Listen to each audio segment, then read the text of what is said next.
अस्सलामुअलैकुम, good morning, सुबह खैर। न्यू पाकिस्तान के साथ मैं हूँ आपकी मेज़बान Nabiha Ijaz Khan. Welcome to new Pakistan, मैं हूँ अनवार खावर। और सबसे पहले एक अफसोसनाक खबर शामिल करेंगे तुर्किया से, जहाँ पर 7.9 शिद्दत का जल्जला आया है, जिसकी वजह से अभी तक की इतलात के मुताबिक 50 के करीब जो लोग हैं वो अपनी जान से हाथ धो बैठे हैं और सैकड़ों अफराद अभी जख्मी हैं, जिन्हें अस्पताल मुंतकिल करने का सिलसिला जारी है। और इसी सूरत हाल के पेश नज़र अभी तुर्किया में एमरजेंसी भी नाफिज कर दी गई है। न्यू की स्क्रीन पर आप ये मनाजिर भी इस वक्त मुलाहिजा कर रहे हैं। जल्जले से कई इमारतें मलबे का ढेर बन चुकी हैं। अनवार, ये नंबर जो है कैजुअलिटीज का, ये हम देख रहे हैं कि मुसलसल जैसे जैसे इतलात पहुंच रही हैं, ये नंबर बढ़ता चला जा रहा है, क्योंकि 7.9 का जो ये शिद्दत का जल्जला आया है, इनिशियली जो अपडेट्स आ रही थी कि इससे कम नुकसान हुआ होगा, लेकिन शदीद झटके महसूस किए गए तुर्की में, आसपास के ममालिक में, और सैकड़ों अफराद जख्मी हुए हैं।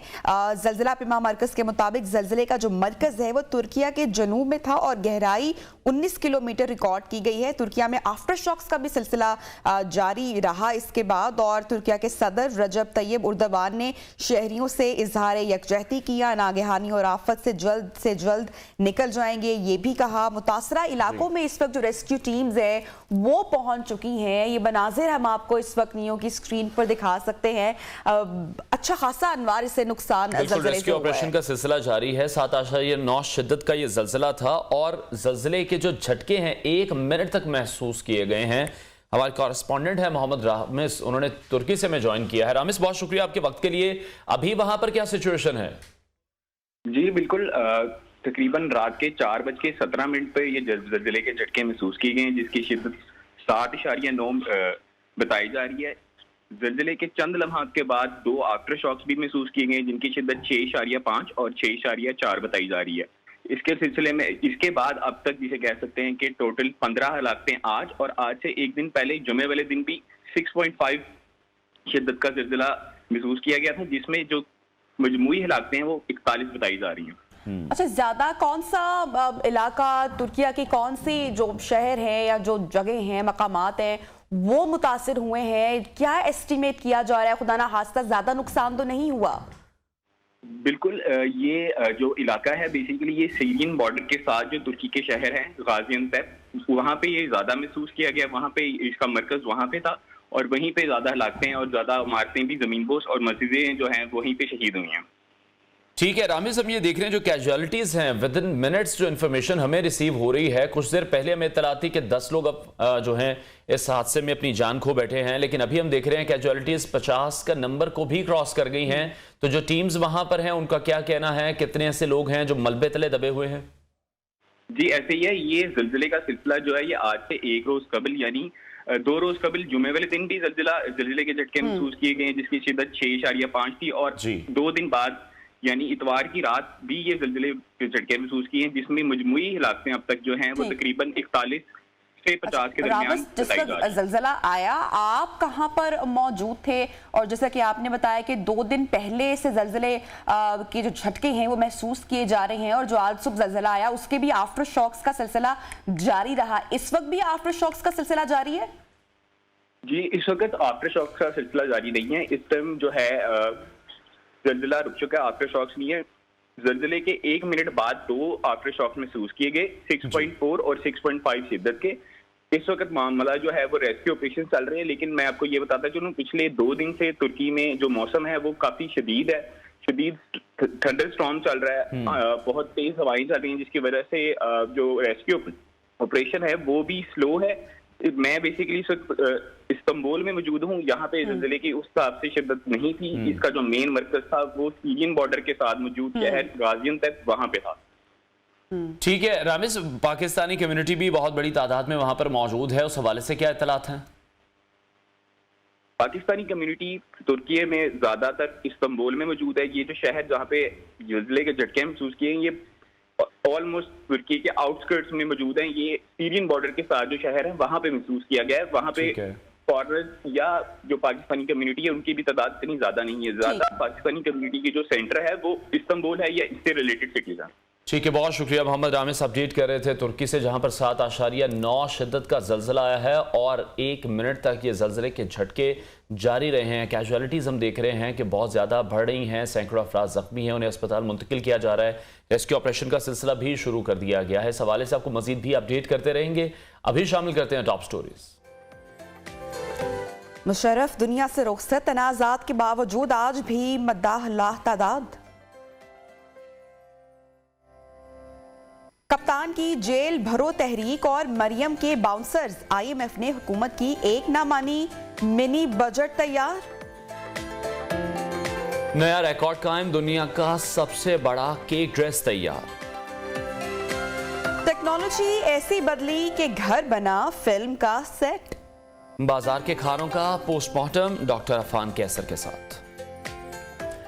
प्रोग्राम का बाकायदा आगाज करते हैं, पहले सेगमेंट की जानिब बढ़ते हैं और कल जो इतलात आई, अफसोसनाक इतलात थी। साबिक सदर पाकिस्तान, साबिक army chief general retired Pervez Musharraf Dubai में इतवार की सुबह इंतकाल कर गए और जनरल परवेज मुशर्रफ की मैयत को अनवार आज पाकिस्तान पहुंचाया जाएगा, लाया जाएगा। पाकिस्तान से खुसूसी तैयारा साबिक सदर पाकिस्तान के जिससे खाकी को लेने रवाना हुआ है। बिल्कुल, परवेज मुशर्रफ अक्टूबर 1998 में आर्मी चीफ बने और अगले साल ही वो 12 अक्टूबर 1999 को नवाज शरीफ की हुकूमत का उन्होंने तख्ता उलट दिया और यूं पाकिस्तान में जनरल परवेज मुशर्रफ के दौर का आगाज हुआ, जिसको आज भी अच्छे और बुरे असरात जो उसके हैं वो आज तक महसूस किए जा रहे हैं। 2001 में 9/11 के बाद अमेरिका ने अफगानिस्तान पर हमला किया और फिर पाकिस्तान से ज़बरदस्ती मदद तलब की, तो जनरल परवेज मुशर्रफ ने फौरी तौर पर अमेरिका का साथ देने का इरादा किया और उनका जमहूरी साथ देने के लिए काफ लीग उनकी इत्तेहादी बनी रही। बिल्कुल, इसी हवाले से बात करेंगे। हमारे साथ सीनियर एनालिस्ट इस वक्त इन कॉन्वर्सेशन है, इम्तियाज़ आलम साहब, उनसे गुफ्तगू करते हैं। Sir, thank you so much, आपने टाइम निकाला प्रोग्राम के लिए। साबिक सदर अब इस दुनिया में नहीं रहे, उनके दौर में बहुत अहम फैसले भी किए गए जिसके असरात हम आज भी देख रहे हैं, पाकिस्तान को उनका सामना करना पड़ा है। क्या कहेंगे? देखिए, ये भी एक अफसोसनाक चैप्टर है हमारी तारीख का। हम मरने वाले के लिए सिर्फ मग़फ़िरत करते हैं, ये हमारा कल्चर है। और लेकिन अगर तारीखी बात से देखें तो मुशर्रफ ने 2 बार आइन तोड़ा। उन्हें आर्मी चीफ बनाने के बाद फिर chairman joint chief of staff committee भी बनाया गया। लेकिन करामत, जनरल करामत, जिस तरह से उन्होंने रिज़ाइन दिया था, उससे फौज में एक रद्द अमल था। जब नवाज शरीफ साहब ने बतौर वज़ीर आज़म देखा कि ये कुछ आपस से बाहर हो रहे हैं, ख़ास तौर पर जो था कारगिल ऑपरेशन, वो एक बहुत बड़ा, मैं समझता हूँ कि एक एडवेंचर था, मिस एडवेंचर था। जनरल मुशर्रफ बहुत ज़्यादा पसंद इसलिए भी की जाते थे फौज में कि वो कमांडो थे और एडवेंचरस थे और वो कारगिल के अंदर तक घुस गए थे। लेकिन कारगिल का ऑपरेशन एक ऐसा ऑपरेशन था जो पाकिस्तान के गले पड़ गया। फिर जनरल मुशर्रफ ही ने जनरल जैनी, जो सेंट्रल कमांड के जनरल थे अमेरिका की, वो आए पाकिस्तान और वो फिर उन्होंने जनरल मुशर्रफ को मशवरा दिया कि अपने वज़ीर आज़म से बात करें। फिर वज़ीर आज़म को भिजवाया नवाज शरीफ साहब को अमेरिका और पाकिस्तान की फ़ौजों की वहाँ से वापसी मुमकिन बन सकी। लेकिन मसला ये हुआ कि उस वक्त तक बहुत ताल्लुकात ख़राब हो गए थे। अब ये था कि वज़ीर आज़म अपना आईनी इख्तियार इस्तेमाल करके मुशर्रफ को फारिग कर दें या मुशर्रफ कू कर दें। बाहर क्या भी बड़ा खौफनाक वक्त था जब मुशर्रफ ने कू किया। एक बड़ी खानाजगी हो सकती थी, बहुत खून खराबा हो सकता था, तो मुशर्रफ ने टेक ओवर कर लिया। मुशर्रफ ने उसके बाद अपनी सियासत वैसी चलाई जैसे पिछले मिनी डिक्टेटर चलाते थे, लेकिन एक फ़र्क के साथ कि अब ज़माना काफ़ी बदल गया था। जमहूरी स्ट्रगल के नतीजे में लोग तैयार नहीं थे माजी के मार्शल्लाओं की तरह की बंदिशें कबूल करने के लिए। तो लिहाजा जनरल मुशर्रफ ने कोशिश की कि मियां नवाज शरीफ को फांसी की सज़ा हो जाए उस केस में जो था तैयारा अगवा करने का केस, ऐसा भोंडा और बेहुदा केस बनाया गया वज़ीर आज़म के खिलाफ। तो फिर वो उन्हें उम्र कैद की सज़ा हो गई। उनके ख़ानदान के शहबाज शरीफ भी पकड़े गए और लोग भी पकड़े गए। तो फिर उन्हें जलावतनी में भेज दिया गया। और इसी तरह उन्होंने पाकिस्तान की बड़ी सियासी क़यादत को बाहर भेजा और फिर उन्हें मुस्लिम लीग नवाज तोड़कर काफी बनाई, पीपल्स पार्टी तोड़कर पेट्रियाटिक ग्रुप बनाया और अपनी रेफरेंडम, एक जारी सा रेफरेंडम में वो कामयाब हुए, जिसकी इमरान खान साहब ने बड़ी हिमायत की थी, वो उनके पोलिंग एजेंट तक बन गए थे। तो मुशर्रफ ने ये किया कि पाकिस्तानी सियासत में वही किया, इस फर्क के साथ कि वो जरा ज्यादा उन्होंने खुल दी माशरे में। मीडिया, इलेक्ट्रॉनिक मीडिया जमाने में आया। इसका ख्याल जनरल साहब को 2 वजह से हुआ। बिल्कुल इम्तियाज साहब, जिस तरह से आप ही जिक्र कर रहे हैं, तनाज़ात से भरपूर ये दौर था, लेकिन अगर उनके कुछ बेहतर काम देखे जाएं, जिस तरह से मीडिया के लिए वो दौर बहुत ज़्यादा शानदार रहा। अगर हम मईशत की बात करें, मईशत बहुत बेहतर रही। हालांकि यही कहा जाता रहा है कि जब भी अमेरिका को हमारी ज़रूरत होती है, हमारी मईशत तभी ठीक होती है। देखिए, ये जो बातें कही जा रही हैं सब अफसाने हैं।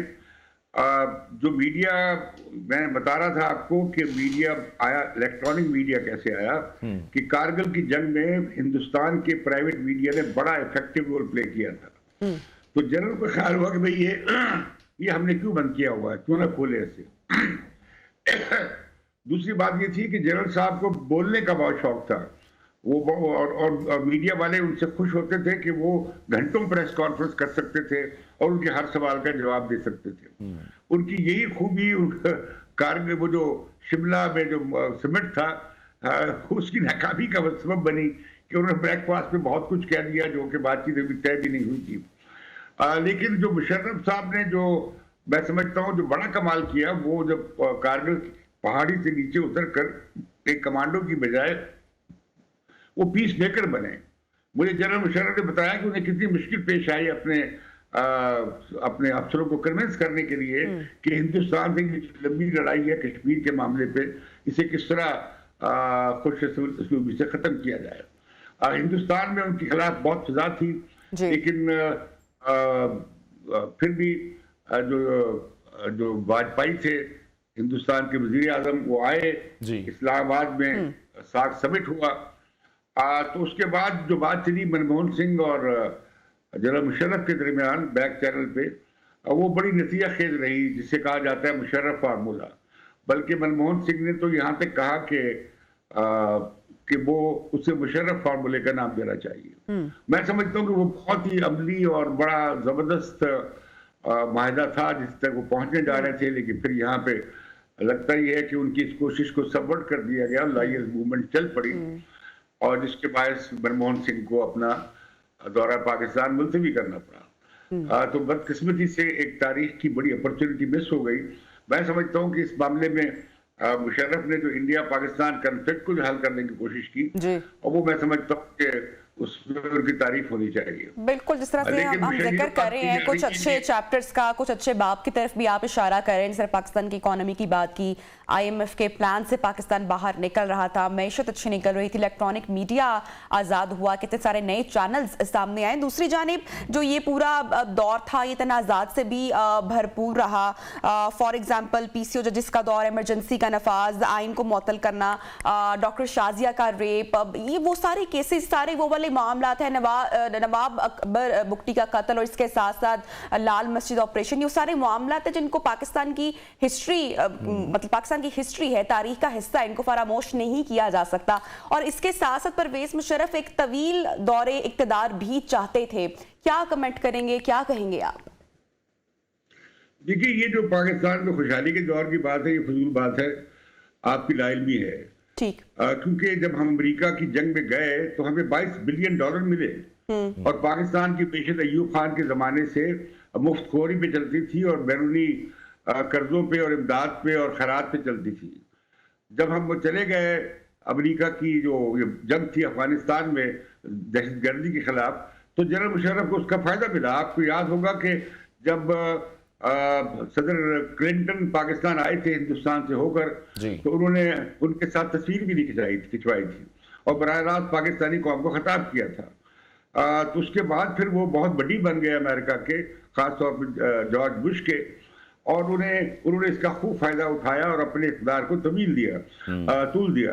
लेकिन आप देखें, मुझे बताएं कि कितना मुशर्रफ को जितनी फॉरेन फंडिंग मिली उस जंग के नाते से, उन्होंने क्या, मुझे बताइए कि कौन से तरक्याती काम किए, उन्होंने क्या एनर्जी के मैदान में, आपाशी के मैदान में, तालीम के मैदान में, सेहत के मैदान में कौन सा बड़ा कारनामा मुशर्रफ ने अंजाम दिया। तो फिर बल्कि ये कि मुशर्रफ तो रिटायरमेंट के बाद जिस तरह के इंटरव्यू दे रहे थे वो तो हर चीज मान रहे थे जिसमें इंटरनेशनल कम्युनिटी पाकिस्तान को तनकीद का निशाना बनाती थी। उन्होंने कहा ये हमारे जैश मोहम्मद हमारे हैं, ये हमारा ये जो तंजीमें हैं जिहादी ये हमारी हैं, इन सबको उन्होंने ऑन किया और यहाँ तक कि पॉलिटिकल असैसिनेशन तक को पर वो उसका भी इतराफ करते रहे। हिंदुस्तानी मीडिया ने खूब उन्हें बड़ी बोलने की, बड़ा आउटस्पोकन थे। और मुझे याद है कि मेरी जब उनसे आखिरी मुलाकात हुई, मेरा दाखिला बंद था आर्मी हाउस में, लेकिन जब मुझे अचानक जनरल कुरैशी ने कहा कि आपसे मिलना चाहते हैं, तो मैं जब जनरल मुशर्रफ से मिला तो मालूम हुआ कि वो मुआवजे के हवाले से बात करना चाहते हैं, क्योंकि उनके खिलाफ इम्पीचमेंट का रेजोल्यूशन जो था वो कौमी असम्बली में आ गया था। तो मुशर्रफ चाह रहे थे कि जरदारी साहब जो है वो नवाज शरीफ के साथ मिलकर उन्हें इम्पीच ना करें। ठीक है। तो मैंने कहा कि आपने एक अच्छा काम ये किया है कि जमहूरियत की विंडो खोल दी है और आप तारीख के फुटनोट में आपका नाम जरूर आएगा कि आप पहले डिक्टेटर थे जिसने एक ट्रांजिशन आर्मी रूल से आपने एक सिविलियन ट्रांजिशन की, इस माने में कि आपने इलेक्शन करवा दी। ठीक है, बहुत शुक्रिया। सीनियर एनालिस्ट इम्तियाज आलम हमारे साथ इन कॉन्वर्सेशन थे और गुफ्तगू की जा रही थी साबिक सदर परवेज मुशर्रफ के हवाले से, जो कि अब इस दुनिया से रुखसत हो चुके हैं। कल वो इस जहान फ़ानी से रुखसत हुए हैं, जिनके हवाले से हम बात कर रहे थे। आगे बढ़ते हैं और कुछ जिक्र करेंगे कल होने वाले पाकिस्तान सुपर लीग के नुमाइशी मैच के हवाले से, जो गुज़श्ता रोज़ कोयटा के बुगटी स्टेडियम में हुआ और जो मनाजिर हमने वहाँ पर देखे वो बिल्कुल नाकाबिले यकीन थे। कोयटा स्टेडियम के मनाजिर ही कुछ और थे। पूरा कोयटा अपने क्रिकेट हीरोज़ को देखने उमड़ आया। न्यू की स्क्रीन पर आप ये मनाजिर भी इस वक्त मुलाहिज़ा कर रहे हैं। कोयटा में 27 साल के बाद क्रिकेट के मैदान आबाद हुए और इसी वजह से PSL 8 के जो नुमाइशी मैच था, पेशावर ज़ल्मी और कोयटा ग्लैडिएटर्स के दरमियान मुकाबला देखने के लिए बुगटी स्टेडियम के बाहर तमाशाई मौजूद थे। वहां पर बदनज़मी का वाकया भी देखने में आया क्योंकि क्राउड इतना ज्यादा आ गया था कि जो गेट्स थे वो बंद करने पड़ गए थे। अनवार, क्राउड तो देखने वाला था, शायकीन बड़ी तादाद में पहुंचे और कल का मैच भी देखने वाला था। आई एम श्योर कुछ झलकियां आपने भी देखी होंगी। जब मैंने भी देखी तो लाला को आफ्टर अ लॉन्ग टाइम देखना, क्रिकेट के मैदान में देखना और जो उनके शॉट्स थे, ऑब्वियसली उनका जो तर्ज क्रिकेट है, जो फास्ट क्रिकेट वो खेलते हैं, बड़ा शानदार रहा और इफ्तिखार ने बड़े अच्छा स्कोर किया, बहुत ज्यादा रन्स का इजाफा किया उन्होंने। वहाँ वही डिस्कस कर रहे हैं। आई थिंक जो हम ये मनाजिर देख रहे हैं, ये जो छक्के मारे उन्होंने, 6 छक्के मार के, नसीम शाह का जो ओवर था वो भी यहाँ पर उन्होंने पूरे मैच का पासा पलट दिया। जो आखिरी ओवर्स में एंड ऑफ द मैच जो विकेट्स ली गई और ऐसा लग रहा था कि पेशावर ज़ल्मी ये मैच जीत जाएगी, मगर जनाब कोयटा ग्लैडिएटर्स जब नसीम शाह की बॉलिंग आई और एंड पे उन्होंने सिर्फ 6 रन दिए, विकेटें भी खूब ली, तो जनाब मैच का पासा पलट गया। शाहिद खान अफरीदी ने भी अच्छा रन स्कोर किया, अच्छी क्रिकेट देखने को मिली ओवरऑल। कोयटा के शायकीन के लिए बहुत अच्छा था। वैसे आप किस टीम को सपोर्ट कर रहे थे? मुझे तो पर्सनली वैसे पेशावर ज़ल्मी पसंद थी, शाहिद खान अफरीदी थे, जनाब बाबर आजम थे। लाहौर कलंदर के मुकाबले शुरू हो तो फिर जरा ज्यादा मजा आएगा, क्योंकि लाहौर कलंदर हमेशा से बहुत ज्यादा डिस्कस होती है और फाइनली लास्ट टाइम जीते हैं वो, और अभी वेट किया जा रहा है कि इस बार उनकी परफॉर्मेंस किस तरह की होगी। तो ये तो कल के मैच का जिक्र आपके साथ किया। ब्रेक लेते हैं, ब्रेक के बाद आपको दोबारा ज्वाइन करेंगे।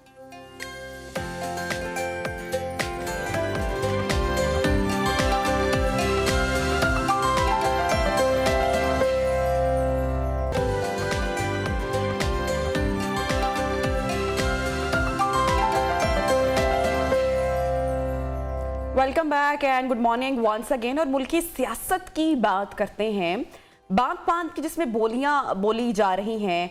हर लीडर कहता है कि मैं ही ठीक हूं, दूसरा गलत है। सियासी रहनुमाओं की मुल्क में इस वक्त गिरफ्तारियों का सिलसिला जारी और ऐसे लग रहा है कि जालिमों के हाथों गिरफ्तार हो रहे हैं। तहरीक इंसाफ के रहनुमाओं के आंसू किसी के लिए गम है और मुखालिफिन के लिए माजी की यादों का अनवार्य बाइस बन रहा है। बिल्कुल, शेख रशीद, फवाद चौधरी, आजम सवाती के आंखों के आंसू देखकर नून लीग की जो सीनियर नायब सदर हैं मरीम नवाज, उन्होंने सियासी मुखालिफिन को आड़े हाथों लिया और मुस्लिम लीग नून के जो माजी में गिरफ्तारियां होती रही हैं, जितनी गिरफ्तारियां मुस्लिम लीग नवाज ने पिछले दौर में देखी हैं, वो सबके सामने हैं। जो सियासी रहनुमाओं के हौसले थे मुस्लिम लीग नून के, वो उन्होंने सबको याद करवाए हैं। मुल्तान में वर्कर्स कन्वेंशन से वो खिताब कर रही थी, जहां मरियम नवाज ने क्या कहा वो सुनते हैं। था जो 5 के टोले ने पाला सांप, अब यही सांप उस 5 के टोले को डस रहा है। और आज कहां है वो 5 का टोला? सब अपनी अपनी जगहों पे रहकर खून के आंसू बेचारे रो रहे हैं। 2-2 घंटे की गिरफ्तारियों में जिस तरह बच्चों की तरह ये बिलक बिलक के रो रहे हैं, कसम से तरस आता है इन लोगों के ऊपर। शाहिद खाकान अब्बासी पर झूठा मुकदमा बना, किसी ने शाहिद खाकान को रोते देखा? ये राणा सनाउल्लाह बैठा है, इसके ऊपर मंशियात का झूठा मुकदमा बना, सजाए मौत हो सकती थी, किसी ने राणा साहब को रोते देखा? किसी ने एहसन इकबाल को रोते देखा? किसी ने ख्वाजा साद रफीक को रोते देखा? किसी ने शहबाज शरीफ को रोते देखा? किसी ने हमजा शहबाज को रोते देखा? किसी ने मिफ्ता इस्माइल को रोते देखा? किसी ने हनीफ अब्बासी को रोते देखा? किसी ने राजा कमरुल इस्लाम को रोते देखा? मेरे कमरे का दरवाजा तोड़ के कराची में मेरे बेड तक आ गए, लेकिन किसी ने मेरी आंख में आंसू देखा? कल सुन रही थी, कह रहा था जेल भरो तहरीक। 4 साल जब ये वजीर आजम बना बैठा था तो जेब भरो तहरीक चला रहा था, और अब कारकुनों को कहता है कि जेल भरो तहरीक शुरू करो। तो अगर जेलें भरनी है तो सबसे पहले बिस्मिल्लाह करो, अपनी जमानतें कैंसिल कराओ और आओ ना जरा। लोगों को कहता है कि जेलें भरो, और खुद कहता है, खुद बुज़दिलों की तरह ज़मान पाक के बंकर में छुप के बैठा है और कहता है कारकुनों। सियासी रहनुमाओं की जो गिरफ्तारियां हैं उनका सिलसिला शुरू होते देखकर यही कहा जा रहा है कि ये सब इमरान खान को इशारे दिए जा रहे हैं। जिस तरह मरियम नवाज भी ये कह रही हैं कि इमरान खान जेल भरो तहरीक की बात तो कर रहे हैं, लेकिन इसकी शुरुआत उन्हें अपनी ही गिरफ्तारी से करनी चाहिए। इसके पेश नज़र खान साहब ने जेल भरो तहरीक शुरू करने का जो ऐलान किया है, क्या कह रहे हैं वो आपके साथ शेयर करते हैं। वर्कर्स को, पाकिस्तानी कौम को, आज सबको कहता हूं कि तैयारी कर लें। हमने जेल भरो तहरीक करनी है। इन्होंने हमारे ऊपर अब इसी तरह का तशद्दुद किया। सारी मैं अपने नौजवानों को, कौम को, लोगों को तैयार कर रहा हूं कि अगर ये समझ रहे हैं कि इस तरह का तशद्दुद करते रहेंगे और चुप करके बैठे रहेंगे, तो हम बेहतर ये है कि बजाय हम तोड़ फोड़ करें और सड़कों पर निकले, जो हमारी पार्टी तैयार हुई है इस वक्त, हम सारे तैयारी करें जेल भरो तहरीक की। मरियम नवाज शरीफ और इमरान खान की जो स्टेटमेंट है आपके साथ शेयर किए, पूरे मामले पे एनालिसिस आपके साथ शेयर करेंगे। नासिर बेग चुगताई, सीनियर एनालिस्ट, तज्जियाकार, सहाफ़ी हमारे साथ इस वक्त इन कॉन्वर्सेशन है। बेग साहब, थैंक यू सो मच। किसने कब जेल भुगती, कौन रोया कौन नहीं रोया, किसके साथ ज्यादती हुई किसके साथ नहीं हुई, आप समझते हैं कि जो इंतकामी सियासत की जा रही है ये किसी के साथ भी नहीं होनी चाहिए? देखिए नबिया, इंतकामी सियासत बहुत डिफरेंट चीज़ होती है और बहुत खौफनाक होती है। वो ऐसी होती है कि लोगों को फांसी देती जाती है और लोग बरसों बरसों जेलों में रहते हैं। अभी जो दिन गुजरे हैं हमारे पीपल्स पार्टी के लोग, मुस्लिम लीग नून के लोग 2-2 साल तक जेलों में रहे बगैर मुकदमे के। जी जी। और आखिर सुप्रीम कोर्ट ने चिल्लाते हुए, डांटते हुए, नाअहल करार देते हुए उन सबको, कुछ को बरी किया, कुछ को बेल दी। तो 90 डेज तो मिनिमम रिमांड था। यहाँ तो 2-2 दिन के रिमांड के बाद लोग रिहा हो रहे हैं। तो अच्छा, दूसरी बात ये, चले बहुत ही बुरी बात है, गिरफ्तार भी नहीं करना चाहिए, लेकिन गिरफ्तारियां तो बकौल शेख रशीद साहब के हथकड़ी मेरा जेवर जी, और जेल मेरा ससुराल और मौत मेरी महबूबा, उसके बाद क्या हो गया? मतलब थोड़ा सा हौसला कहीं करना था। बुरा लगा सियासी कारकुनों को, जो रियल पॉलिटिकल वर्कर है उसको रोना पीटा बुरा लगा है। देखिए, मैं तारीख का तालिब इल्म हूँ, मैंने बहुत से दौर देखे हैं, मैंने लोगों को कोड़े लगते हुए देखे, 20-20 कोड़े। एक पहलवान आता था, घुमाता हुआ लाता था और दे मारता था पीठ के ऊपर, नंगी पीठ पर, और उनमें सहाफ़ी भी शामिल थे और उनमें पीपल्स पार्टी के लोग भी शामिल थे। कोई कभी नहीं रोया, आवाज़ तक नहीं निकली। हावा नईम हाशमी हमारा लाहौर के सहाफ़ी हैं, जैदी साहब हमारे मुल्तान के सहाफी हैं, इन्हें कोढ़े लगी, बेचारे बीमार हो गए, इनके साहब ये सब कुछ आज भी नहीं हो रहा है। आप नहीं समझते जो अरशद शरीफ कत्ल केस हुआ, फिर इमरान रियाज भी वोकल रहते हैं पीटीआई के लिए, हम देखते हैं, इसके अलावा दीगर सहाफी जो हैं, तो ये सब कुछ आज भी इसका सिलसिला कम हो या ज्यादा हो वो एक अलग बात है, लेकिन हो तो रहा है। देखिए किस दौर में नहीं हुआ ये तो मुझे बता देना आप। 1947 से अब तक बात ये है कि बर्दाश्त करना होती है सियासी कारकुन को। अरशद शरीफ का आपने नाम लिया, मुझे बहुत दुख है उसका, मुझे बहुत अफसोस है। और मैं ख़ास तौर से मेरा बहुत अच्छा दोस्त था, वो बहुत अच्छा जर्नलिस्ट था। उसने पाकिस्तानी फ़ौज के ताउन से वाना वज़ीरिस्तान जाकर बहुत बड़ी कवरेज की थी दहशतगर्दों के ख़िलाफ़। उसको उसका जो क्रेडिट मिलना चाहिए। लेकिन आप ये भी तो देखें कि जब शहजाद का कत्ल होता है, वो भी सहाफ़ी था ना, उसके बाद और सहाफ़ी पर फायरिंग होती है, अफसार आलम पे फायरिंग होती है, और लोग पे फायरिंग होती है। वो किसी खाते में नहीं, मोहसिन बेग को उठा के ले गए आप बगैर मुकदमे के, वो किसी खाते में नहीं। तो ये जो बहुत सी मिसालें मैं दे सकता हूँ आपको, आप मुझे जितनी मिसालें देंगे ना मैं ज़्यादा मिसालें दूंगा। ये बुरा तरीका है, ये बहुत बुरा तरीका है। ठीक है बेग साहब, खान साहब की अगर जेल भरो तहरीक के हवाले से बात की जाए तो आपको क्या लग रहा है उसका मुस्तकबिल क्या होगा और मकसद इसका क्या है? खान साहब अपनी गिरफ्तारी से इसकी शुरुआत करेंगे, जिस तरह से मरियम भी ये कह रही हैं कि शुरुआत करनी है तो सबसे पहले अपनी गिरफ्तारी ने अपनी जो जमानतें हैं वो जब्त कराएं। मैं 2-3 बातें मेरे लिए, मैं तो खान साहब को बहुत आइडियलाइज करता था, करता भी हूँ अभी, और मैं समझता था कि वो निजात दहिंदा है पाकिस्तान के। लेकिन मसाइल दूसरे हो गए, मसाइल बड़े बदल गए। आप देखिए उनके जितने भी कॉल्स हैं, लॉन्ग मार्च टुवर्ड्स इस्लामाबाद, कहाँ गया वो लॉन्ग मार्च? कि हम चारों तरफ से इस्लामाबाद पर आएंगे और इस हुकूमत को निकाल बाहर करेंगे। वो लॉन्ग मार्च कब हुआ? 25 मई को क्या हुआ? 25 नवंबर को क्या हुआ? सब आपके सामने ना। 25 नवंबर को आपको इस्लामाबाद जाना था, आप इस्लामाबाद पहुंच ही नहीं पाए, पिंडी जाके रुक गए आप। तो बहुत सी, अच्छा, जेल भरो तहरीक एक बहुत ज़बरदस्त पॉलिटिकल वेपन है, बहुत ज़बरदस्त। और ये आज से नहीं है, ये मेरा ख्याल है सत्याग्रह तहरीक से अगर शुरू करें आप, पुरअमन सियासी तहरीक का बहुत ज़बरदस्त वेपन है ये। जब आप, हमने सहाफ़ियों ने भी किया था, किताबें इसके ऊपर, एक किताब है मेरी आखिरी जगह फाजुर रहमान की, कभी मौका मिले पढ़िएगा आप, कि वो जेल भरो तहरीक क्या थी। 5-5 लोग निकलते थे गले में हार डाल के, और पूरा इलाका बंद होता था डर के मारे मार्शल के दौर में, और उनको उठा के ले जाया करते थे, और वो जेलें भर दी गई थी। और उसके बाद डिक्टेटर के साथ मसाइल पैदा हो गए, वो डर गया बेचारा। तो जेल भरो तहरीक का मुनज़्ज़म होना बहुत ज़रूरी है। इसके लिए एक कोऑर्डिनेटर का होना ज़रूरी है, कोऑर्डिनेटर को छुपना ज़रूरी है, और दस्ते बनाने ज़रूरी है। पहला दस्ता कौन होगा पहले मुझे ये बता दें, या एक अम्बोह ले जाएंगे या एक हुजूम ले जाएंगे? बेग साहब आप समझ रहे हैं कि जो सियासी पासा है वो इस वक्त पलट रहा है, जो इलेक्शन कैंपेन है, मरियम नवाज शरीफ साहिबा जिस तरीके से एक्टिव दिखाई दे रही हैं, उनकी जो बोल्ड स्टेटमेंट सामने आ रही हैं, और तनकीद, हदफ तनकीद इमरान खान पीटीआई है ऑब्वियसली, तो आपको लगता है कि इस वक्त जो एज है या जो फायदा है वो मुस्लिम लीग नून को हो रहा है? मुस्लिम लीग नून के रहनुमा वोकल हैं, जलसे जुलूस भी कर रहे हैं, तकारीर भी उनकी नशर हो रही है on media. On other side Pakistan Tehreek Insaf या इमरान खान साहब अभी उस तरीके से दिखाई नहीं दे रहे हैं। ऑब्वियसली जो लाइफ थ्रेटनिंग इशू हैं वो भी हैं, उससे भी बचा जा रहा है। क्या समझते हैं आप पूरी सिचुएशन के हवाले से?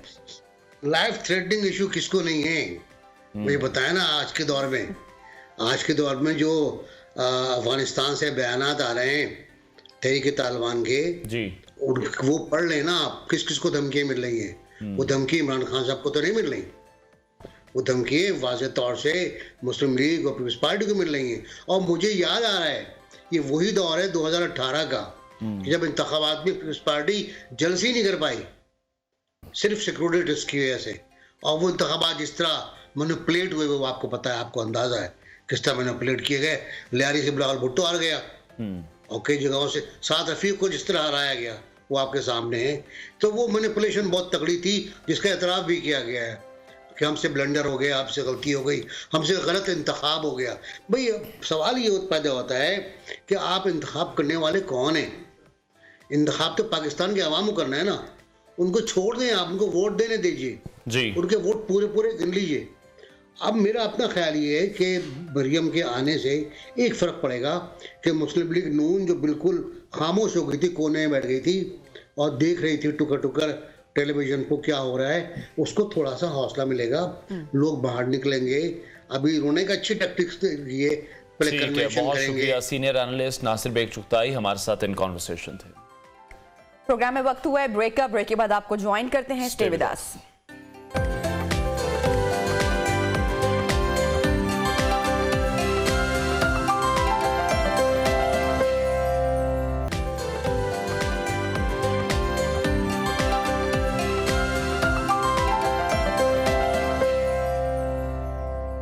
Welcome back. और अब कुछ बात करेंगे आलमी मालियाती इदारे के साथ स्टाफ लेवल का मुआहदा जुमेरात तक मुतवक्के है। पाकिस्तान ने बरामदी शोबे के लिए बिजली और गैस टैरिफ की सब्सिडी खत्म करने पर उसूल इत्तफाक भी कर लिया है।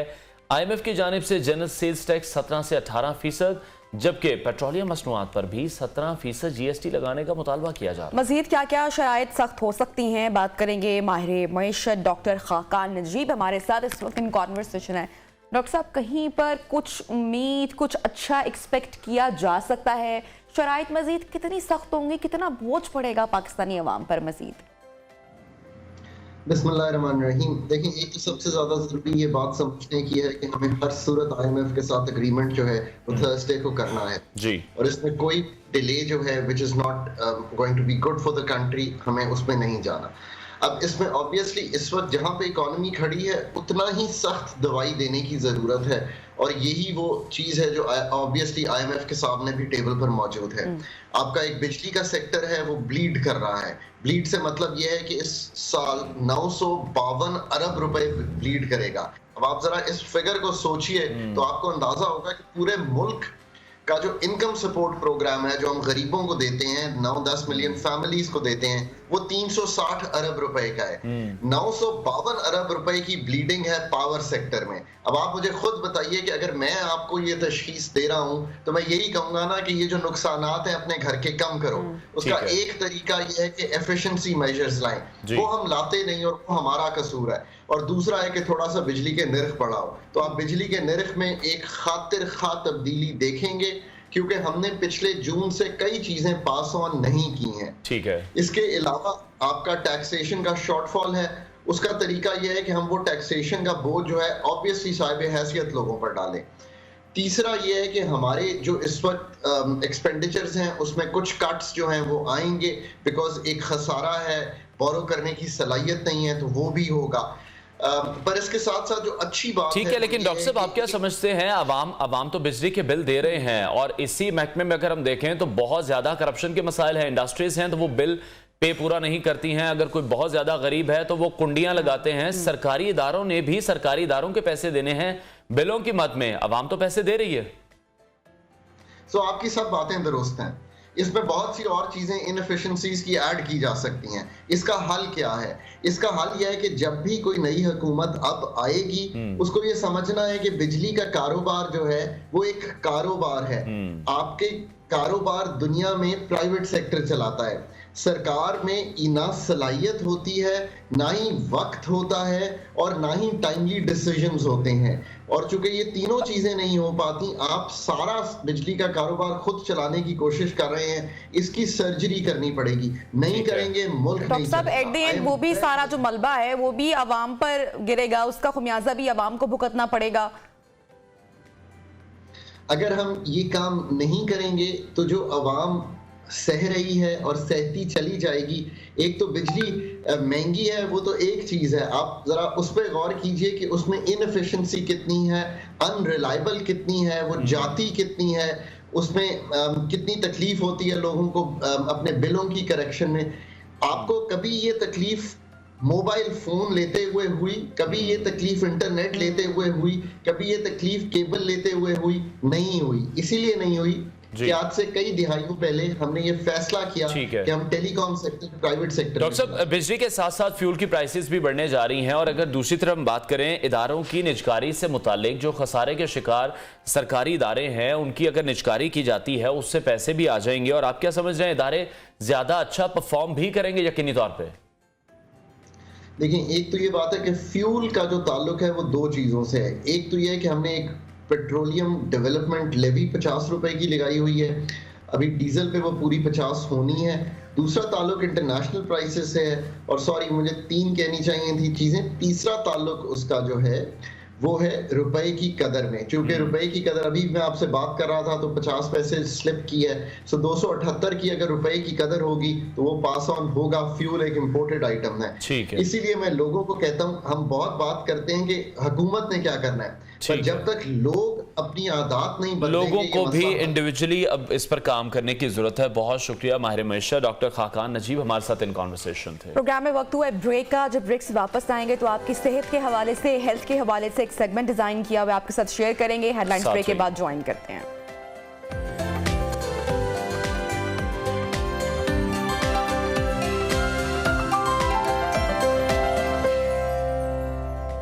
Welcome back. अहम खबर शामिल करेंगे शेख रशीद के हवाले से, जिनकी दरख्वास्तों पर इस वक्त बड़ी पेशरफ सामने आई है और इस्लामाबाद हाई कोर्ट की जानिब से मूचको और लसबेला में शेख रशीद के खिलाफ मुकदमात पर कार्रवाई से रोक दिया गया है।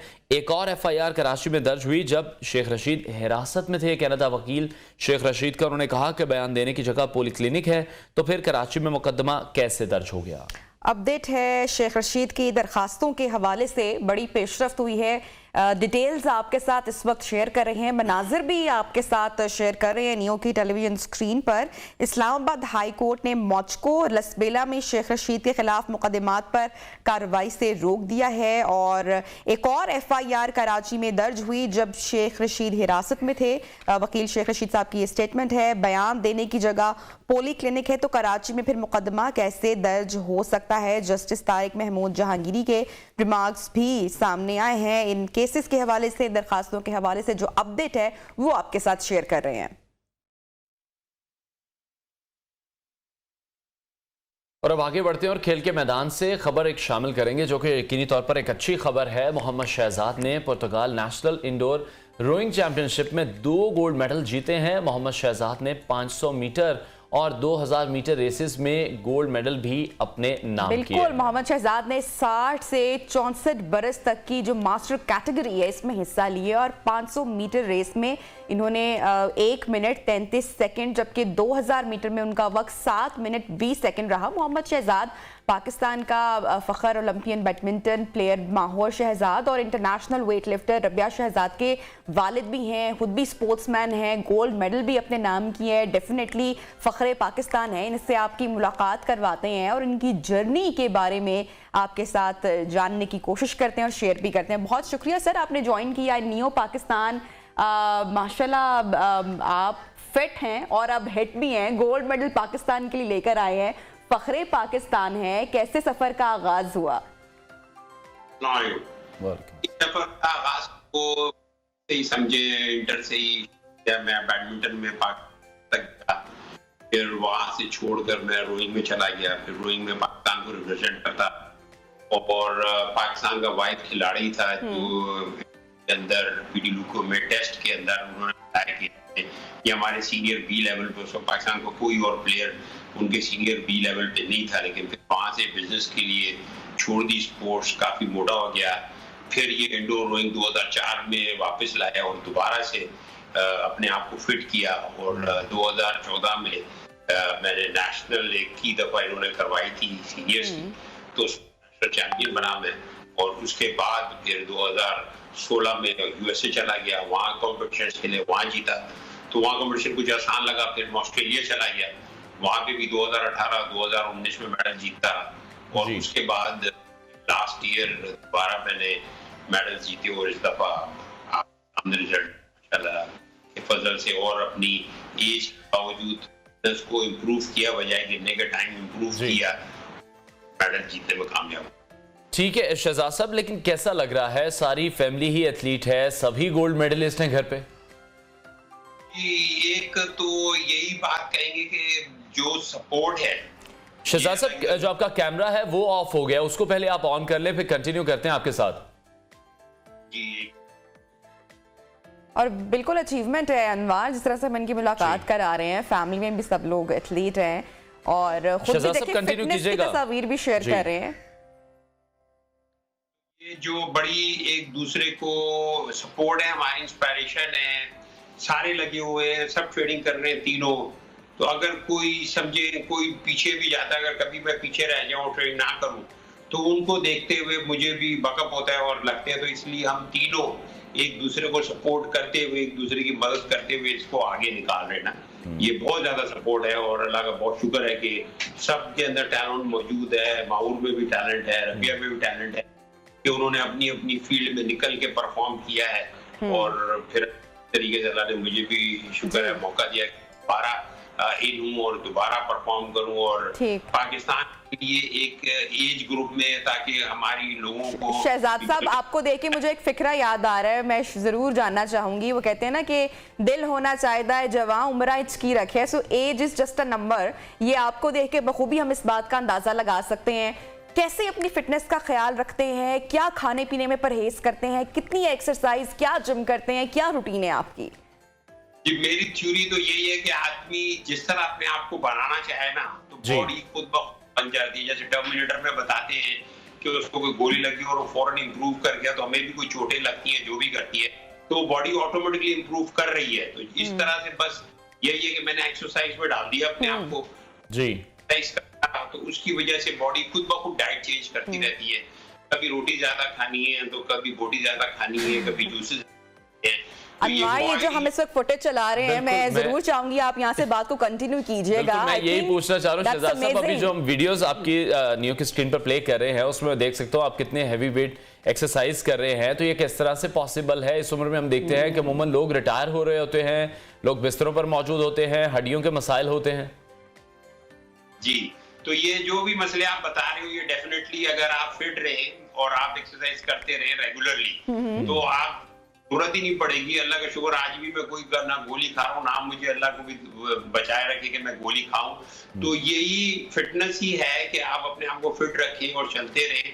और फिटनेस कुछ भी नहीं है। अगर ये जो वजन आप मुझे उठा रहा देख रही हैं, सिर्फ रेगुलरिटी है कि डेली बेसिस करना है और आप करते रहेंगे और अपने आप के ऊपर मेहनत करेंगे, टाइम देंगे, तो खुद ब खुद ये बिल्ड होता रहेगा। तो अल्लाह का शुक्र है, अभी मैं और मजीद बिल्ड कर रहा हूँ। अभी एज ने मुझे पीछे लाना शुरू नहीं किया है। जब से दोबारा 2004 से शुरू किया है, तो अभी उससे इम्प्रूव भी कर रहा हूँ कि अगर आज आप देख लें तो 2004 का टाइम 730 था और आज मैंने बिल्ड करके 720 तक आया हूँ इंशाल्लाह। ब्रेक करने का अभी भी मैंने सोचा नहीं है, मेरा यही टारगेट है।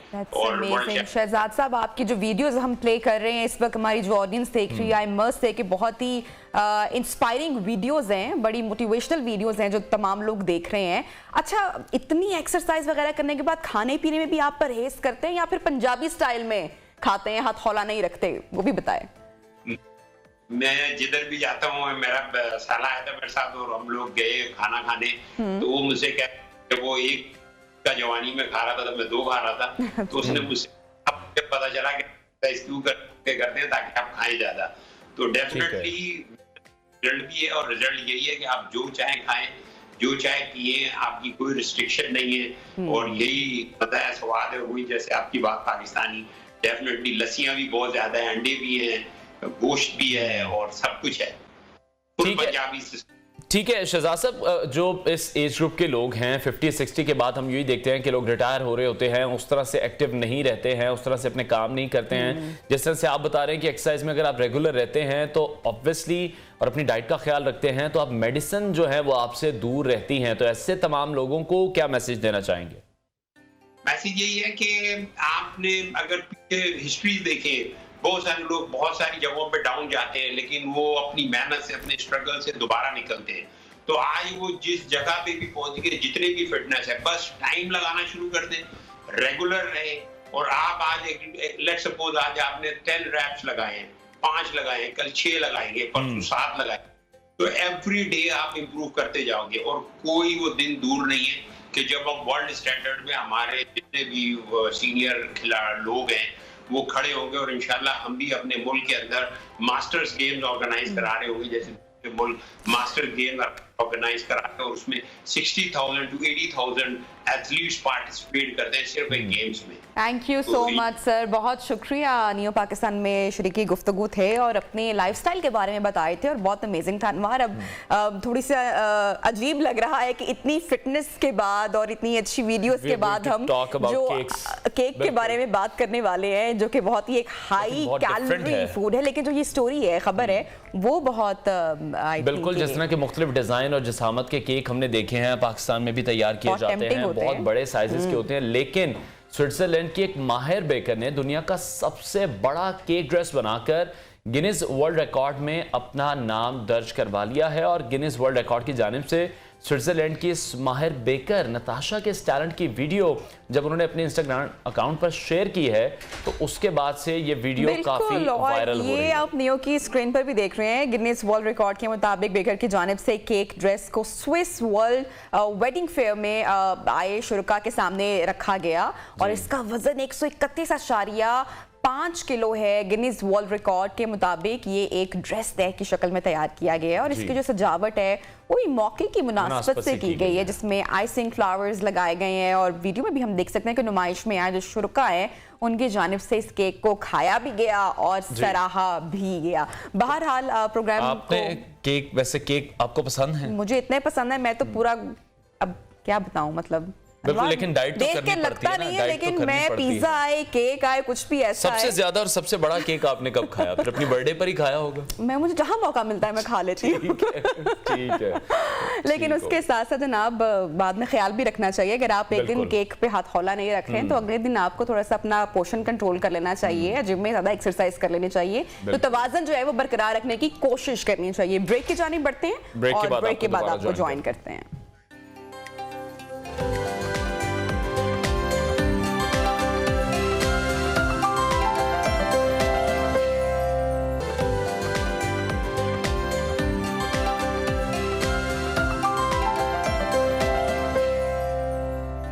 Welcome back and good morning once again. Anwar, ऐसा लग रहा है कि हमने जो अपने पिछले गेस्ट का भी तारुफ करवाया, आज हम फिटनेस के ऊपर कुछ ज़्यादा ही बात करने वाले हैं और हमारा जो ये सेगमेंट है ये भी आपकी हेल्थ के हवाले से है कि अनवार, जो हमारे यहाँ बाहर के खाने होते हैं बड़े टेम्पटिंग होते हैं, जो हमारी पंजाबी ग़िज़ाएं, देसी कुक्कड़ खाने, शोरबे वाले, फास्ट फूड भी है अगर, तो वो जो बाहर का खाना है उसका टेस्ट हर किसी को बहुत अच्छा लगता है। फिर नुकसान कितना होता है? हमारे यहाँ जो स्ट्रीट फूड भी है, आप वो देखें कि बहुत कम लोग हैं जो ड्राई फूड या बारबेक्यूज वगैरह की जानिब जाते हैं। अगर यूजुअली देखा जाए तो पराठे, देसी घी और मक्खन, मलाई वाली जो चीजें हैं, ग़िज़ाएं, वो हमारे यहाँ पसंद की जाती हैं। और फिर हम देखते हैं कि उतनी ही तादाद में जो हमारे हॉस्पिटल्स हैं वो भरे पड़े हैं। आप देखेंगे जलेबी की दुकान के बाहर रश कितना लगा होता है सर्दियों में। जो स्ट्रीट फूड की आप बात कर रही हैं उसमें फिर जो लवाजमात इस्तेमाल किए जाते हैं, जो चीजें इस्तेमाल की जाती हैं, फिर जिस तरह से पोल्यूशन है हमारे मुल्क में, वो भी उन्हीं खानों में ऐड हो रही है। लेकिन लोग ये कहते हैं कि जी जायके फिर ऐसे नहीं बनते, तो जायके तो इसी तरह बनते हैं, तो लोगों को फिर भी समझ में नहीं आ रहा कि उनके लिए कितना नुकसानदेह है। आज के जो हमारे गेस्ट हैं वो भी ऑब्वियसली बहुत बात करते हैं ऑन सोशल मीडिया, जो बाहर की स्पेशली जो जलेबियां, समोसे जो आपको बड़े पसंद होते हैं ना, मेहमान आते हैं तो हम अपने प्लेटर्स भर लेते हैं। अच्छा, होता क्या है कि हम वो जलेबी एक नहीं खाएंगे, फिर हम आधा किलो के हिसाब से ही लोग खा जाते हैं। यही यहाँ पर प्रॉब्लम है, बॉडी में क्या पहलवानों वाली सेहत है लोगों की, वो इसी वजह से है। तो जनाब बात करेंगे, हमारे साथ इन कॉन्वर्सेशन है डॉक्टर आफान कैसर और उनके साथ मौजूद है उनकी मिसेज डॉक्टर नाजिश आफान। और सोशल मीडिया पर डॉक्टर आफान आपकी वीडियोस हम भी देखते रहते हैं, आपने तो बिल्कुल बैन कर दिया है खाना पीना। कितना नुकसानदेह है बाहर का खाना, ये मिठाई, जलेबी, तले हुए जो चिकन या मुर्गन ग़िज़ाएं हैं? अच्छा नबीहा और अनवार, बैन बिल्कुल कुछ नहीं किया, इनको कहा है मॉडरेशन में खाएं। अभी अनवार से जब बात हो रही थी कि मॉडरेशन ये होती है कि हम लोग हाथ नहीं रोकते, हम लोगों को कैलोरी काउंटिंग का कॉन्सेप्ट ही नहीं है। व्हाट वी आर ईटिंग हमारी कौम को बिल्कुल नहीं पता। तो जब आप मॉडरेट कर देंगे ना अपनी लाइफ में चीजों को, तो चीजें ठीक हो जाएंगी। अब पाकिस्तानी खाने ऐसे हैं, they are rich of carbs and they are गंदे।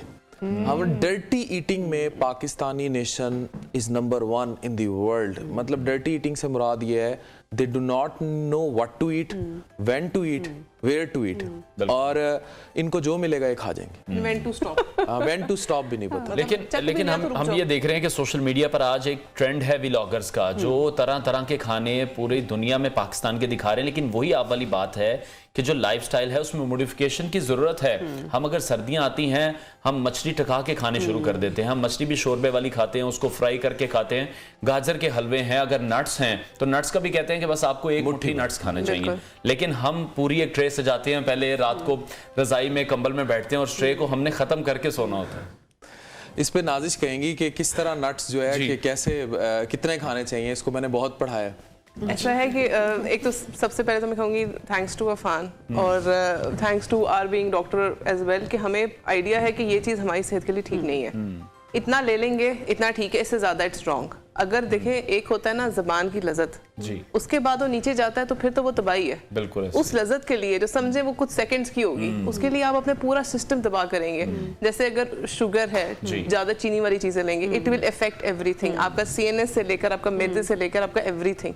जैसे नट्स हैं, इट इज़ देखें नट्स के अंदर बहुत बेनिफिट्स हैं, ठीक है, इसके अंदर गुड कोलेस्ट्रॉल बहुत अच्छा है, बैड कोलेस्ट्रॉल कम है। हैंडफुल ऑफ नट्स ना हमारे यहाँ भी बस इतना, बस क्वांटिटी का हमने ख्याल रखना है, क्योंकि यूजुअली लोग एक दफा भी बस दिन में एक दफा लोग एक दफा से उनका गुजारा नहीं होता, लेकिन सेल्फ कंट्रोल। हम भी बचपन में, मुझे याद है, वो मूंगफलियां आती थी ढेर सारी, लेकिन वो बचपन में उतना डाइजेस्ट कर सकती है बॉडी। एग्जैक्टली, तो आई एम श्योर कि वो अब नहीं कर सकते, अपनी एज के साथ उसमें जरूरत है। अच्छा डॉक्टर फन, आपने जिक्र किया कि हमारे यहाँ खाना, आपने बिल्कुल शर्माए बगैर कह दिया कि हम गंदे तरीके से खाते हैं, बुरे तरीके से खाते हैं। और एक चीज जो कि आपने भी ऑब्जर्व की, मैं भी देखती हूँ कि हम रोटी खाने वाली कौम है, कि हमने सुबह भी पराठा खाना है, दोपहर को भी हमारी रोटी है, रात भी हमारी रोटी है, रोटियां एग्जैक्टली फुल ऑफ कार्ब्स। और एक रोटी में कितने चम्मच, 10-12 चम्मच अगर हम चीनी के देखें, आप बेहतर बता सकते हैं कि वो होते हैं। क्यों हम प्रोटीन फूड की तरफ नहीं जाते? अगर सालन की बात की जाए तो फिर हमारा सालन जो घी या हम तेल का इस्तेमाल कर रहे हैं वो भी फुल ऑफ कार्ब्स है, अनहेल्दी है। तो ये रोटी खाने का क्रेज, हम इससे कब बाहर निकलेंगे? अच्छा नबिया, जिस कौम को ना आटे की बोरी के पीछे लगा दिया जाए ना, उसको बड़ा मुश्किल होता है ड्रैग करना। हम लोग जब भी, आपने भी बचपन में मसले सुने होंगे, यही सुने होंगे, ट्रक आया है, आटे की बोरियां ढूंढ रहे हैं, चीनी का फुकदान हो गया है। बाहर की नेशंस में जो पढ़ी लिखी हैं, they are not just there कि उन्होंने स्टमक फिल करना है, अब वो मॉडर्नाइज हो चुके हैं। I went to Egypt, then I went to तुर्की।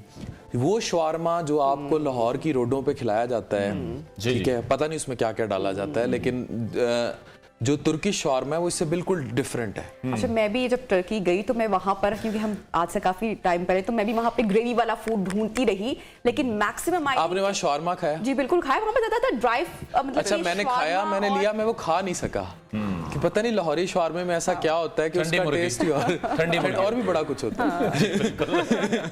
लेकिन जो मेन इंग्रेडिएंट है वो ठंडी मुर्गी है, कि वो जिस तरह की मुर्गी इस्तेमाल की जाती है, कि हम देख रहे हैं कि वो मुर्गी, हम देख रहे हैं, लोगों को इतनी अवेयरनेस नहीं आ रही कि मुर्गी 550 रुपए किलो हो गई, लेकिन वो शवारमा आज भी 60 आपको क्लेमिंगली बात, ये किस तरह से पॉसिबल? पाकिस्तान में मरी हुई मुर्गी का रेट और कंजम्पशन और मार्केट रेट, जो खरीदने वाले लोग हैं, they are much more than buying people जो जिंदा मुर्गी बाय करते हैं। अच्छा, फिर डॉक्टर अफान, डॉक्टर नाजिश, दोनों से मेरा सवाल है, फिर लोग एक सवाल, जब हम इस तरह के इतने सारे शोज करते हैं तो मैं तो वो क्लिप काट के बड़े बुजुर्गों को फिर व्हाट्सएप करती हूँ कि ये देखें, कि ये मैं नहीं कह रही, ये डॉक्टर बात कह रहे हैं। फिर अगला सवाल ये आता है कि अच्छा फिर हुन असी की खाइए, क्या खाया जाए, जो कि ज्यादातर डॉक्टर्स भी कहते हैं कि जब पेशेंट्स उनके पास आते हैं तो यही पूछते हैं कि डॉक्टर्स ने तो सब बंद कर दिया, अब क्या खाया जाए, तो जरा ये डिस्कस कर लेते हैं। इस बारे में तो अफान ने तो अक्सर अपने लंच बॉक्स खोल के दिखाते हैं, और वो लंच बॉक्स वही होता है जो हम घर में बनाते हैं। आप अगर सिर्फ एक चीज इमेजिन करें, आप फ्रिज में अक्सर आप रखें ना घी जमा हुआ, आप जब खाना देखते हैं, इमेजिन करें रगों के अंदर वही जम गया जाकर,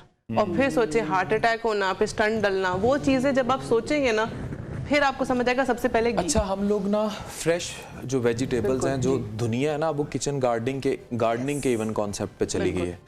फ्रेश वेजिटेबल्स, फ्रूट्स, इनको आम करें, मिठाइयों को आउट करें। अभी रमजान आ जाएगा, किसी ने बाज नहीं आना है, जो कुछ करते रहे समोसे से किसी ने बाज नहीं आना।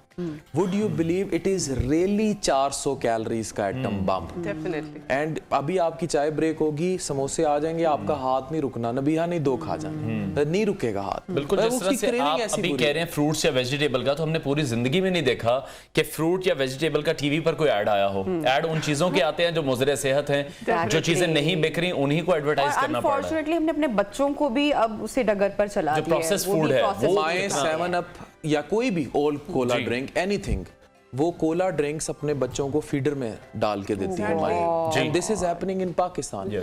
चाय अपने बच्चों को फीडर में, अब जिस बच्चे को आप जैसे बैबल करते हैं, आप जो जबान उसके मुंह में दे रहे हैं, इसी तरह जो खुराक उसके पेट में दे रहे हैं, हाउ डू यू एक्सपेक्ट कि वो 25 साल की उम्र में चाय नहीं मांगेगा या 4-4 5-5 कप नहीं। हमारी इकोनॉमी तबाह कर दी चाय ने। हमारी चाय की एडिक्शन है, we are addicted to tea as a nation. हमारी इकोनॉमी डिजास्टर, दुनिया के तीसरे बड़े इंपोर्टर हैं और दुनिया में ही तीसरा नंबर है हमारा डायबिटीज पे।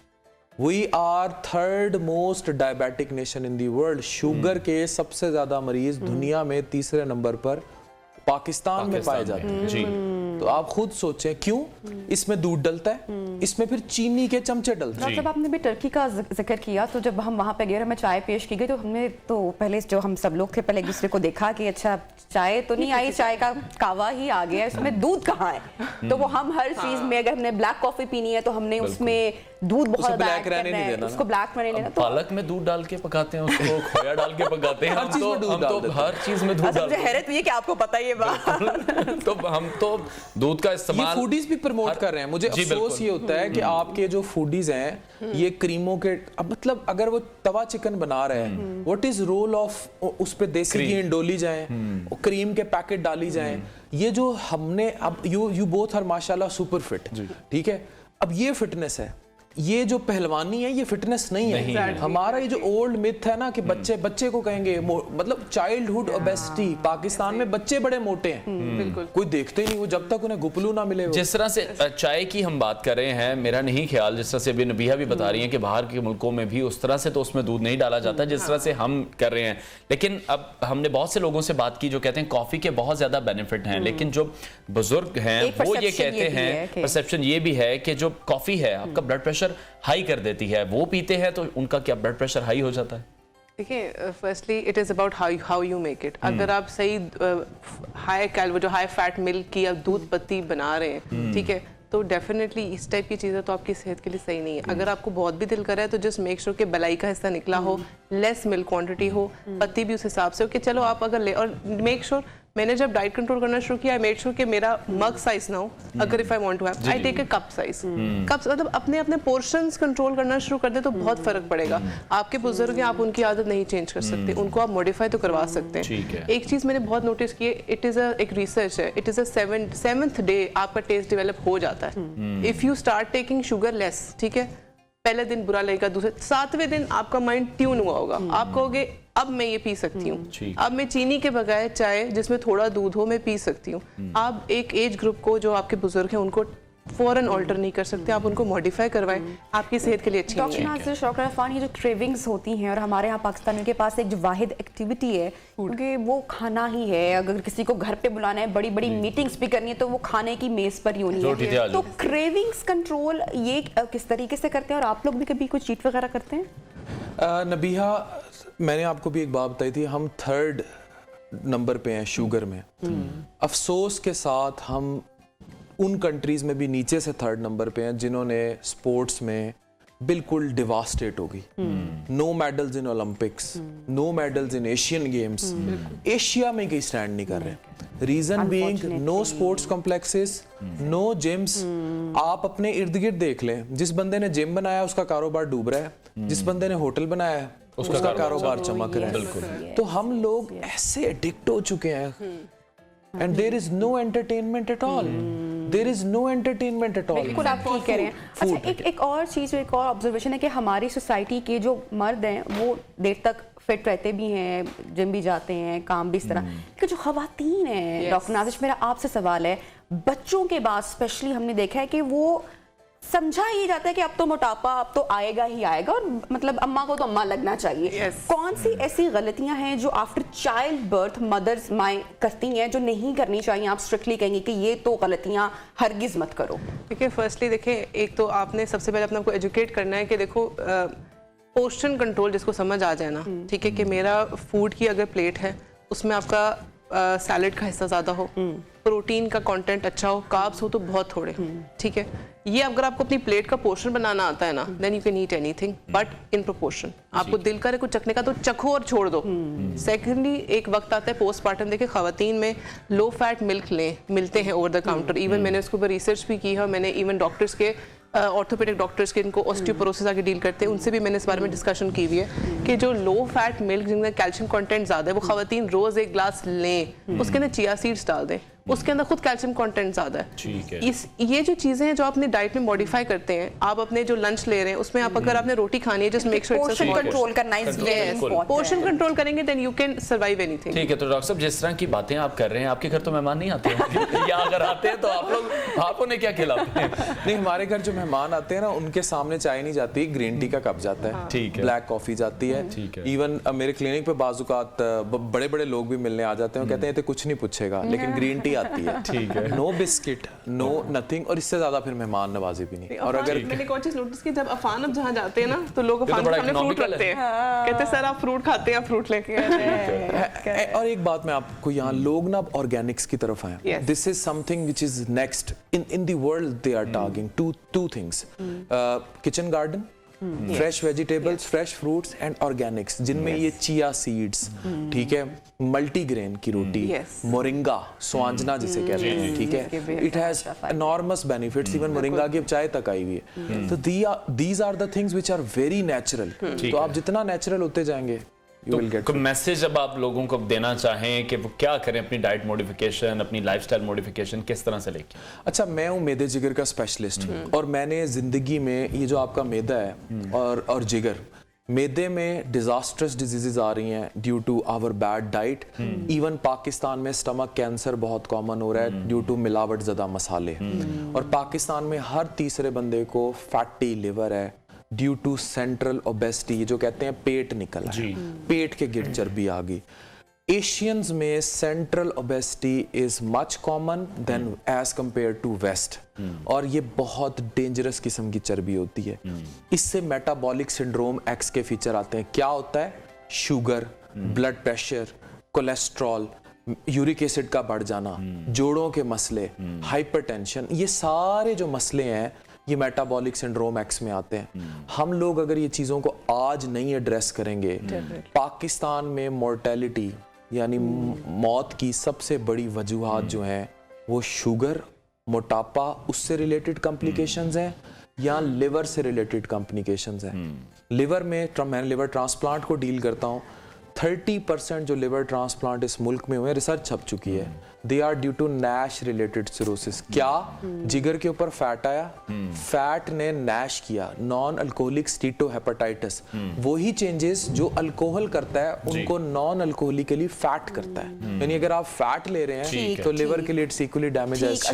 इतना वास्ट टॉपिक है कि इसके ऊपर मजीद गुफ्तगू भी होने की जरूरत है। नेक्स्ट टाइम जब भी आप लाहौर आएंगे तो हम इंशाल्लाह आपको जरूर दावत देंगे। Thank you so much doctor Afan, doctor Nazish हमारे साथ इन कॉन्वर्सेशन थे। प्रोग्राम में बढ़ते हैं छोटी सी ब्रेक के जाने, फिर प्रोग्राम को आगे बढ़ाएंगे।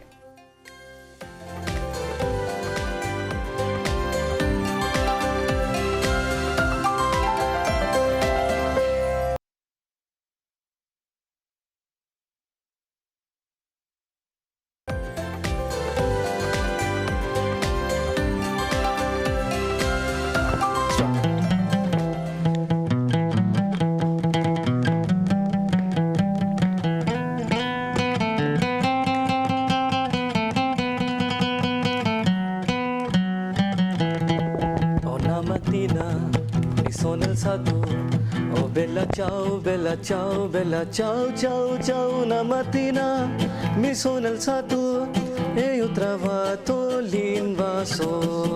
Oh partigiano, portami via. Oh bella ciao partigiano, portami via se mi sento di morire.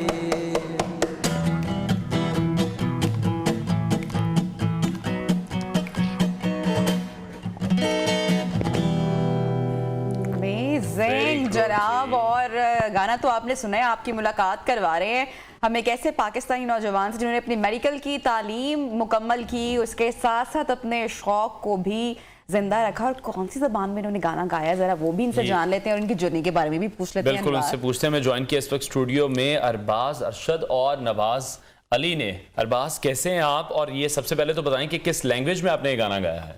अल्हम्दुलिल्लाह मैं ठीक हूँ, और ये मैं स्पेनिश लैंग्वेज में मैंने सिंग ठीक है। तो और कितनी लैंग्वेजेस जो हैं, हमने सुना है कि बहुत सारी लैंग्वेजेस में आप गाने गाते हैं? ये ऑलमोस्ट मुझे 20 इंटरनेशनल लैंग्वेजेस में आती है। कंपोजिशन भी आपकी थी या ये? नहीं, ये एक फेमस सीरीज है, उसका ही सॉन्ग था, मनी हाइस्ट का। ठीक है।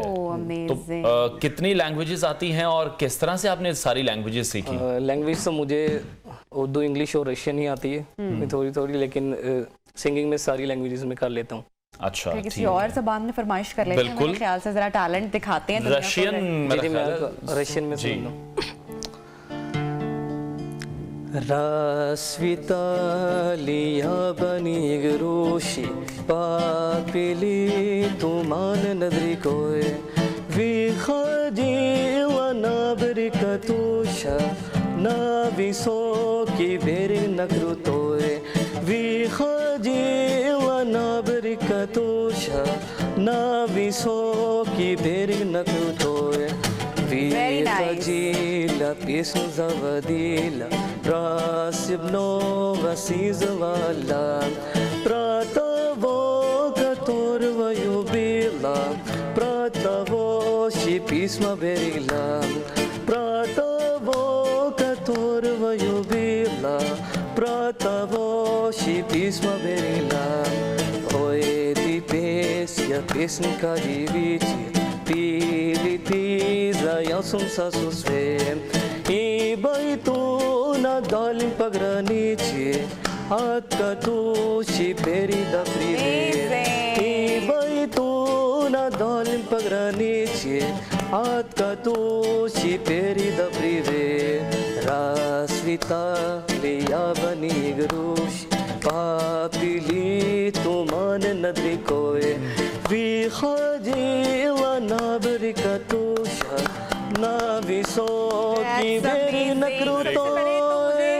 ये बताइएगा, आप इतनी सारी लैंग्वेजेस हम तो शायद सारी सुन भी नहीं पाते हैं, कैसे याद कर लेते हैं? मुझे तो उर्दू वाला जो एक गाना होता है, मुझे तो वो भी नहीं इसके लिरिक्स याद रहते हैं। ट्रैक हम आपसे सुनना चाहेंगे। अम्मा ने बहुत बादाम जो हमें भी पिलाए हैं क्या बचपन में? नहीं, ये मैं उर्दू में भी सिंग कर लेता हूँ, ये मैं इंग्लिश में भी, यही सेम सॉन्ग। सुनाइएगा। जरूर जरूर जरूर।